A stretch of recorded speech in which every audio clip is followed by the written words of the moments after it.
1. Our essential nature and its apparent failing.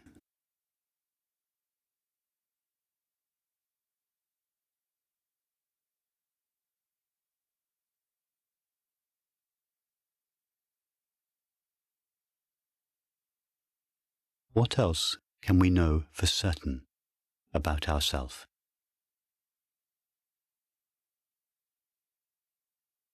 We know for certain that I am, and that the I that I am is not just present, but also aware. That is self-evident and beyond doubt.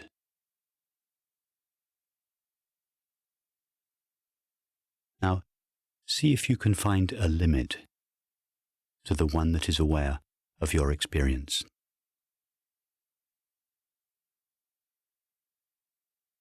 If we turn our attention towards the content of our experience, that is, towards thoughts, feelings, sensations, and perceptions, we find that they are all obviously limited. They begin and end. They come and go. Now try turning your attention to whatever it is that knows or is aware of your experience.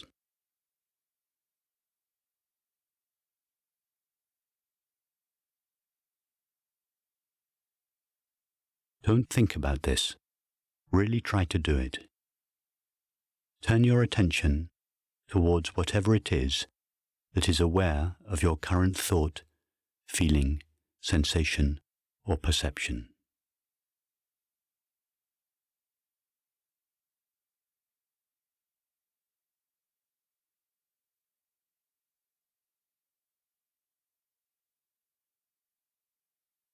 Where do you turn? In which direction do you go?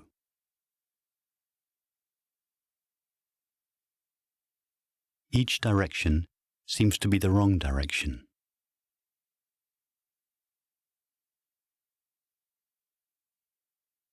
Each direction is always towards an object, but never towards that which is aware of that object.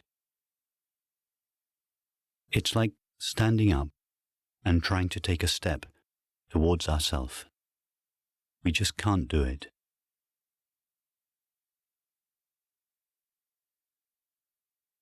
And the reason we can't turn our attention towards ourself is because ourself is not any kind of object. We can only turn our attention towards something, even a very subtle something, like a feeling or a thought. But ourself, this aware presence, is not any kind of thing. In that sense, it is sometimes said to be nothing, not a thing, empty. That is, empty of apparent objects, like empty space. It's not a space, but it is like empty space, in the sense that it is inherently empty.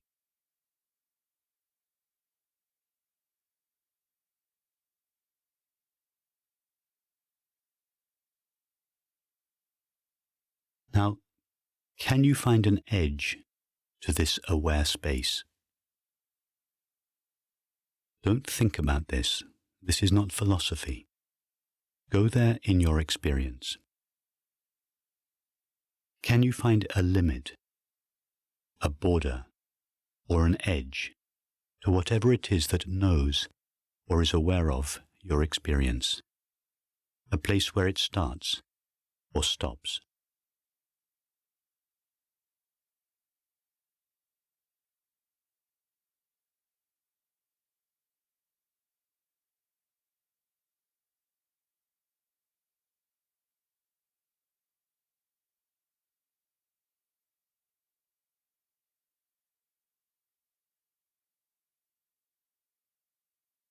See clearly that any kind of edge or border that we might come across would be some kind of object that we were perceiving.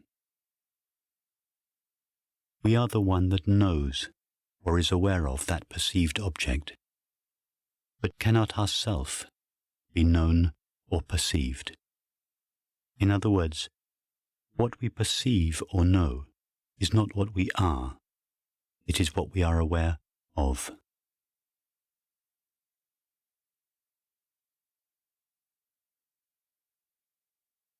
Now, having seen that everything we know or are aware of has a limit, go back again and try to find a limit to what you essentially are. Don't ask thought what it has to say about the matter. Thought will say that you are limited, that you are a man or a woman, that you are a body of a certain weight, color, and height, that you have an age, that you are growing old, etc. Ask the one that truly knows yourself. The one that knows or is aware of yourself is yourself, awareness itself. It is the only one that is in a position to know about itself. Ask yourself, awareness, do I know or experience any limit in myself?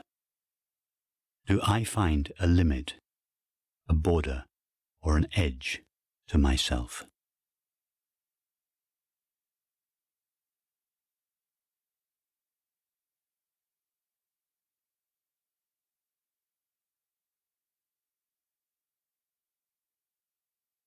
In this way, discover in your actual experience that we find a limit to the body, the mind, and the world, but not to ourself.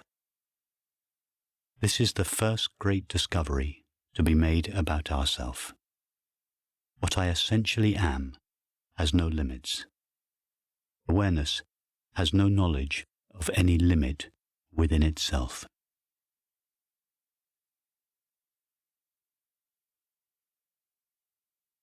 And now ask yourself a second question. Do I ever experience myself coming and going? Again, don't ask thought what it thinks. Thought will say, yes, you are always appearing and disappearing. You fall asleep, you wake up, you were born, and you will die. Don't refer to thought. Ask yourself whether it has any knowledge, that is, any experience, of its own appearance or disappearance.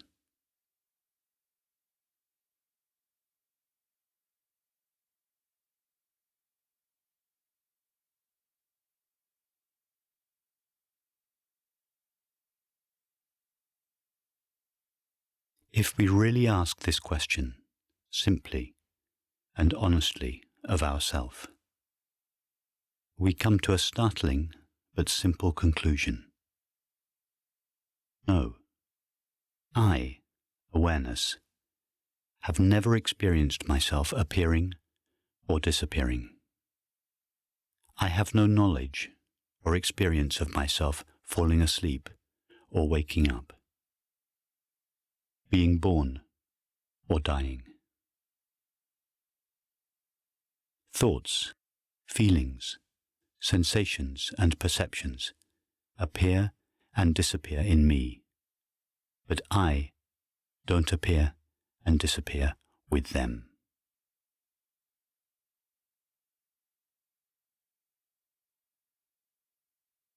This is the second great discovery to be made about ourself. What I essentially am is ever present. These two discoveries are the greatest discoveries that anyone can make about themselves. I am unlimited and ever present, infinite and eternal.